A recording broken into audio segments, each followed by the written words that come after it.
going to cut. With the little quilt I did the other day, where is it? This one? Yeah. This one, I started off, the first piece was longer than it was wide, and I thought, I'll cut them 4 by 3.5, or maybe it was 4.5 by 4 or something. It was really stupid. Don't use a rectangle, because a rectangle, they all have to go the same way. And sometimes I wanted to turn them, and I had to sew another bit on and retrim it the other way, and it was a nuisance. So cut squares, but you're going to cut out pieces that will go together. If you cut a square, you can change which way you put it, and it's much more fun. So this is 10 by 10?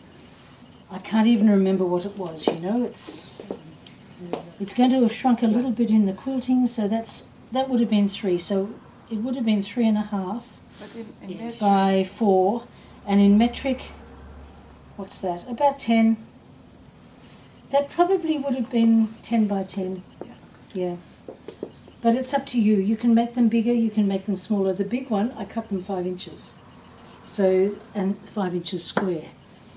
Don't be too tiny. One of the things I found in Thailand was that they cut every strip 3/4 of an inch. We had 1/4 of an inch left by the time you take the 2 seam allowances off. And they were taking half a morning to make 2 little tiny beautiful squares.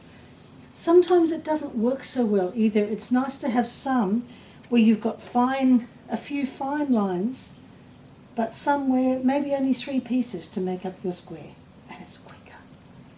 And of course you can work any size you wish, but from here I would cut. Now if you're cutting also, be careful, because one of the things I found working with this is that you don't want to cut something like here so this colour just makes a bulky seam.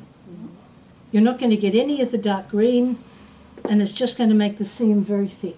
So if I was cutting here, even if I want that size, I might actually cut it there, and then I'll use this piece for the beginning of something else, but I won't use that edge with the green on it, because there's not enough left to be useful.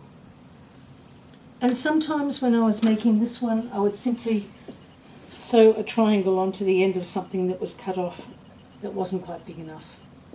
You can always add a little piece. I didn't worry too much about straight of grain. Someone asked about that the other day.